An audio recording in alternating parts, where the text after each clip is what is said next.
محترم ناظرین، اللہ تبارک و تعالیٰ نے انسان کو پیدا کیا، اشرف المخلوقات بنایا اور اسے دنیا میں ایک عظیم مقصد کے لیے بھیجا، اور وہ مقصد ہے اللہ تبارک و تعالیٰ کی بندگی، اس کی اطاعت و فرما برداری، اس کو راضی رکھنا اور آخرت کی ابدی نعمتوں کو حاصل کرنا۔ لیکن بندے کو اس کے مقصد حیات سے ہٹانے کے لیے، اسے صراط مستقیم سے دور رکھنے کے لیے بندے کے سامنے دو بڑے دشمن موجود ہیں، جن سے انہیں پوری زندگی جد و جہد لڑنا ہے، مقابلہ کرنا ہے۔ پہلا دشمن جو خارجی دشمن ہے، جسے شیطان کہتے ہیں، وہ انسان کو راہ راست سے ہٹانے کے لیے ہر ممکن کوشش کرتا ہے، مختلف طریقے سے وسوسے ڈالتا ہے، چالیں چلتا ہے، اور اس کے متعلق ہم نے پچھلی ویڈیو میں کچھ باتیں آپ کے سامنے پیش کی۔ مگر دوسرا دشمن جو شیطان سے بھی بڑا دشمن ہے، جو انسان کے اندر موجود ہے۔ شیطان سے تو ہم چھٹکارا پا سکتے ہیں، لیکن اپنے اندر موجود نفس سے کبھی چھٹکارا نہیں پا سکتے۔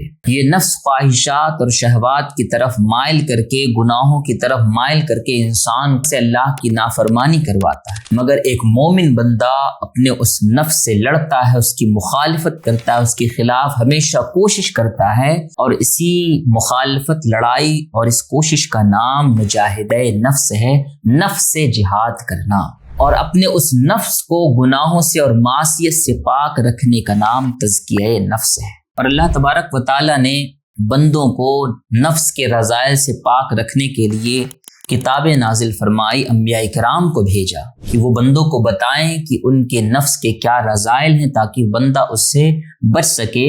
انبیاء کرام کے مقاصد میں سے ایک مقصد یہ بھی ہے کہ وہ بندوں کا تزکیہ نفس کریں۔ اللہ تبارک و تعالیٰ نے قرآن عظیم میں 12 قسمیں اٹھانے کے بعد فرمایا، قد افلح من زکاہا وقد خاب من دساہا، یقیناً وہ کامیاب ہو گیا جس نے اپنے نفس کو پاک و صاف رکھا، اور خائب و خاسر نقصان میں رہا وہ جس نے اپنے نفس کو گندا کیا، میلا کیا۔ نفس کو اگر اس کی حالت پہ چھوڑ دیا جائے تو وہ نفس تو یہی چاہتا ہے کہ بندے کو برائیوں میں، گناہوں میں اور شہوات میں مبتلا رکھے، اللہ کی نافرمانی کروائے۔ لیکن ایک مومن کی پہچان یہ ہے کہ اسے اس نفس امارہ سے لڑنا ہے، اس کی مخالفت کرنی ہے۔ جیسا کہ حضرت یوسف علیہ السلام کو جب زلیخا نے گناہ کی دعوت دی تو حضرت یوسف علیہ السلام نے نفس کو اس کی حالت پہ نہیں چھوڑا، بلکہ اس کی مخالفت کی اور اسے روکا، اور فرمایا وما ابرئ نفسی ان النفس لامارۃ بالسوء، کہ میں اپنے نفس کو بے قصور نہیں بتاتا، بے شک نفس تو برائی کا بڑا حکم دینے والا ہے۔ تو ہمیں اپنے نفس امارہ سے جو برائی کا حکم دیتا ہے اس کی اطاعت نہیں کرنی، اس کی نہیں ماننی، بلکہ اس پر جبر کرنا، اس پر قہر کرنا ہے اور اسے روکنا ہے۔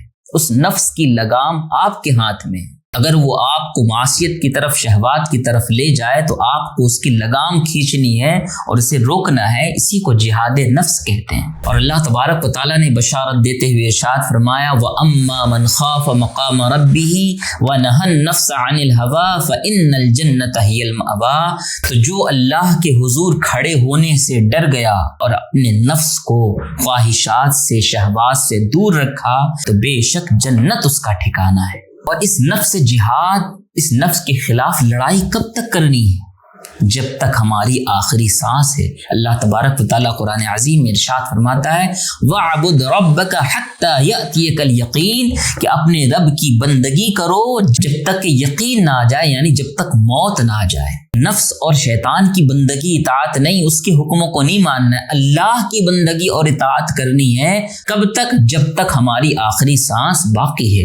یہی ہمارا امتحان ہے، اور اس امتحان میں کامیابی کی صورت میں اللہ تبارک و تعالی ہمیں اپنی رضا اور آخرت کی ابدی نعمتیں عطا فرمائے گا۔ اور یاد رکھیں، آپ جتنا زیادہ اپنے نفس امارہ کو اس کی غذا، یعنی شہوات، معصیت، اس کی غذا اسے دیتے جائیں گے، آپ کا نفس امارہ، آپ کا نفس اتنا ہی موٹا، اتنا ہی مضبوط ہوتا جائے گا، اور آپ کمزور ہوتے چلے جائیں گے۔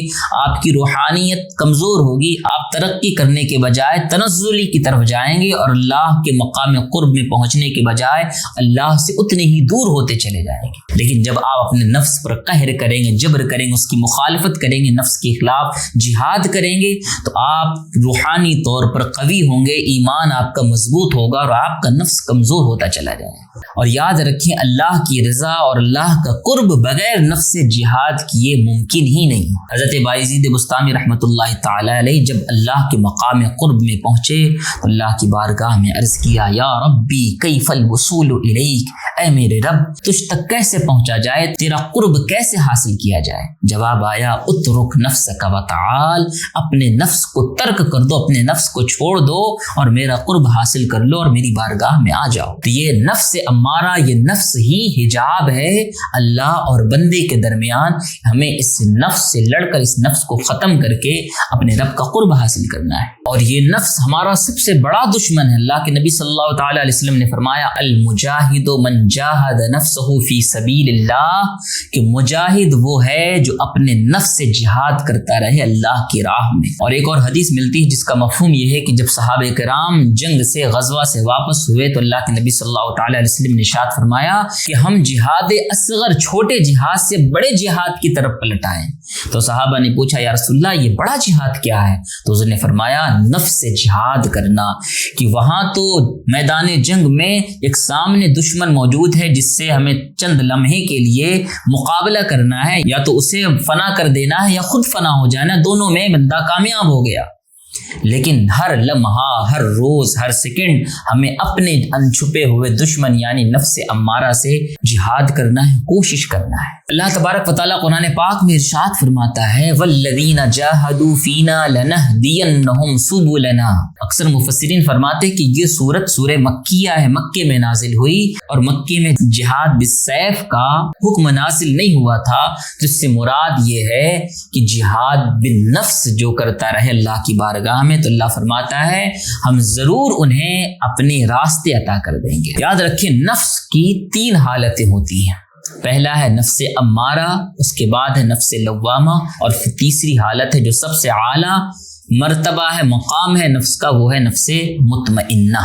بنیادی طور پر نفس امارہ ہوتا ہے، یعنی اگر اسے اس کی حالت پہ چھوڑ دیا جائے تو وہ تو صرف برائی کا حکم دیتا ہے، شہوات و لذات اور گناہوں کی طرف مائل ہوتا ہے۔ مگر جب مومن بندہ اس کی مخالفت، اس کے خلاف کوشش کرتے ہوئے اسے طاعت و بندگی میں لگائے رکھتا ہے، اللہ کے احکامات کی پیروی میں لگائے رکھتا ہے، تو پھر وہ نفس امارہ سے نکل کر کے نفس لوامہ کی حالت میں پہنچ جاتا ہے۔ اس کا نفس امارہ سے نفس لوامہ بن جاتا ہے۔ اور نفس لوامہ کیا ہوتا ہے؟ جب نفس کو ایمان کی، جب نفس کو اطاعت و فرما برداری کی، نیکی کی لذت میسر آ جاتی ہے اور اس کا عادی ہو جاتا ہے، تو جب بندے سے کبھی پھر گناہ سرزد ہو جائے، جب بندہ کبھی پھسل جائے، لغزش اور خطا اس سے سرزد ہو جائے، تو اس کا نفس اس کی ملامت کرتا ہے کہ تو نے ایسا کیوں کیا، اور بندہ غم میں مبتلا ہوتا ہے، پریشان ہوتا ہے اگر اس سے کوئی گناہ ہو جائے۔ تو ایسی حالت کو نفس لوامہ کہتے ہیں۔ اور اس نفس لوامہ کی اللہ تبارک و تعالیٰ نے قرآن عظیم میں قسم یاد فرمائی ہے۔ اور پھر اگر بندہ اپنے نفس کو مسلسل طاعت و بندگی میں لگائے رکھے، کبھی بھی نفس امارگی کی طرف نہ پلٹے اور یکسر گناہوں سے بچتا رہے اور راہ استقامت اختیار کرے، تو پھر وہ نفس اپنے اعلیٰ مقام کو پہنچ جاتا ہے جسے نفس مطمئنہ کہتے ہیں۔ اور اس کا نفس امارہ سے نفس لوامہ اور نفس لوامہ سے نفس مطمئنہ بن جاتا ہے۔ اور جب بندہ اللہ کی طاعت و فرما برداری میں مسلسل لگا رہتا ہے اور کبھی بھی گناہوں کی طرف اس کی توجہ نہیں ہوتی، اور اس کا نفس مطمئنہ بن جاتا ہے، اور جب اسی حالت میں اس دنیا سے جاتا ہے تو اللہ تبارک و تعالیٰ ارشاد فرماتا ہے، یا ایتھا النفس المطمئنہ ارجعی الی ربک راضیۃ مرضیہ فادخلی فی عبادی وادخلی جنتی۔ اے نفس مطمئنہ، اب اپنے رب کی طرف پلٹ کر کے آ جاؤ، اپنے رب کی بارگاہ میں آ جاؤ۔ تم اللہ کی بندگی، اللہ کی اطاعت و فرما برداری پر دنیا میں راضی رہے، آج تمہارا رب بھی تم سے راضی ہے۔ اللہ کہہ رہا ہے اب میرے بندوں میں داخل ہو جاؤ جو میرے بندے ہیں، اور میری بنائی ہوئی جنت میں داخل ہو جاؤ۔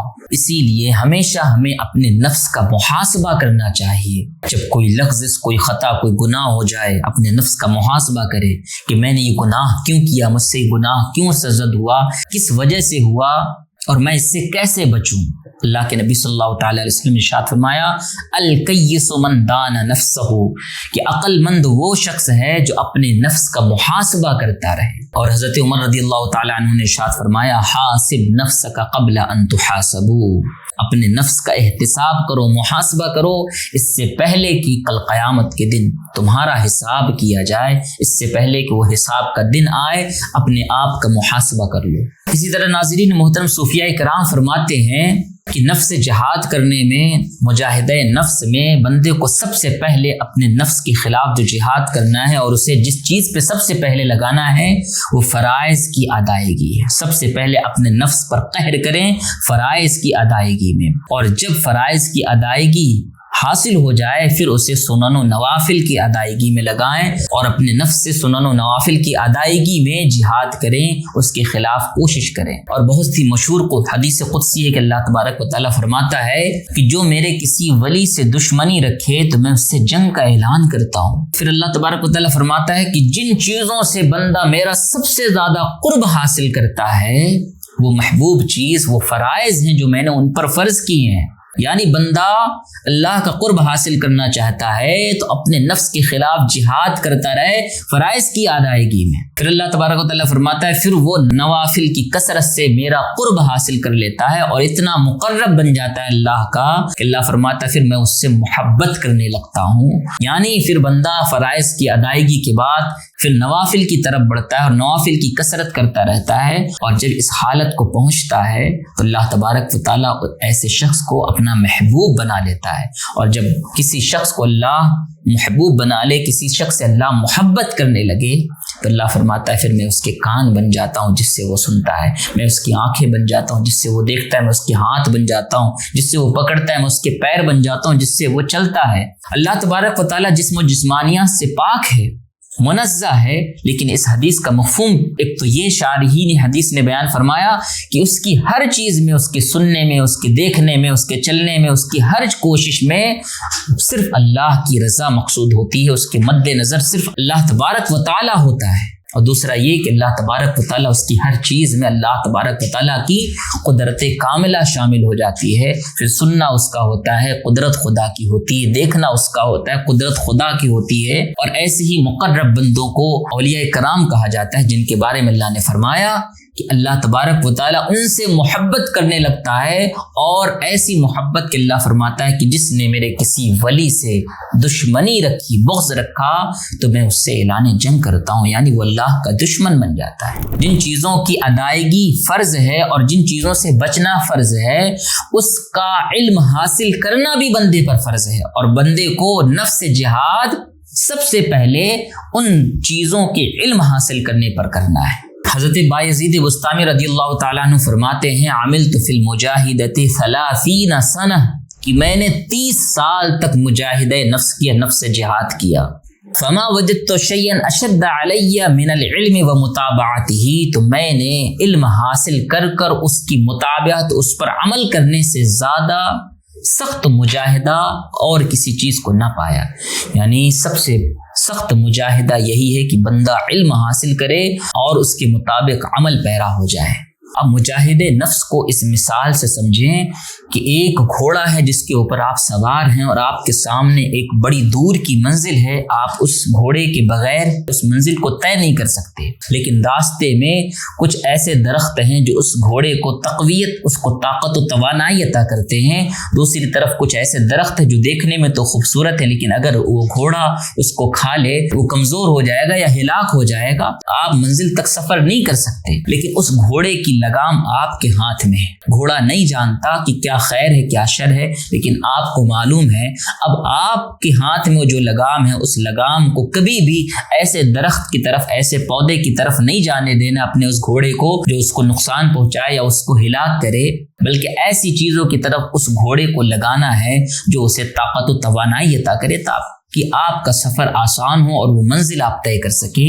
یہی مثال آپ کے اندر موجود نفس کی ہے کہ آپ کو اپنے ایمان، اپنے علم اور اپنے عقل کی بنیاد پر اللہ کی مدد سے ہمیشہ اپنے نفس کی لگام کو قابو میں رکھنا ہے، اسے اس کی حالت پر نہیں چھوڑنا ہے، ورنہ وہ تو شہوات اور معصیت کی طرف بڑھے گا، بلکہ اسے طاعت و بندگی، اللہ کی فرما برداری، نیک راستے پر لگائے رکھنا ہے، جس کی وجہ سے آپ کا ایمان، آپ کی روحانیت مضبوط اور قوی ہوگی اور آپ اپنے مقصد حیات میں کامیاب ہوتے چلے جائیں گے۔ کبھی اگر گر جائیں، کبھی لغزش ہو جائے، فوراً اپنے نفس کا محاسبہ کریں اور پھر راہ راست پر پھر سے قائم ہو جائیں اور سچی توبہ کر کے پھر سیدھے راستے پر قائم ہو جائیں۔